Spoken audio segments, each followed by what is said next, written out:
মেথি শাকের পরোটা বানাতে আগে আমাদের বাজার থেকে এক আঁটি মেথি শাক কিনে এনে ধুয়ে ভালো করে পরিষ্কার করে নিতে হবে।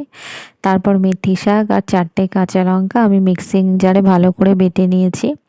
বেটে নেওয়ার পরে 1 চামচ আদা বাটা দিয়ে এটাকে আমি মিশিয়ে দিলাম। আপনারা আদা বাটা না দিয়ে একসাথে আদা দিয়েও বেটে নিতে পারেন।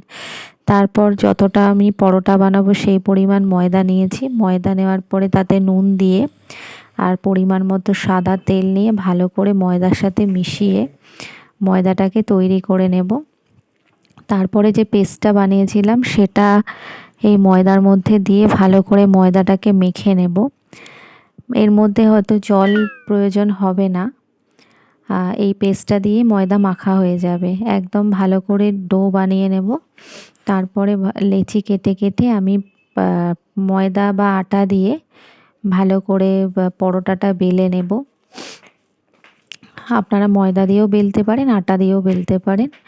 তারপরে তাওয়ায় যেমন রুটি সেঁকে প্রথমে আমি ওইভাবে উল্টে পাল্টে সেঁকে নেব। সেঁকে নেওয়ার পরে আমি একটু সাদা তেল দিয়ে পরোটাটাকে ভালো করে ভেজে নেব।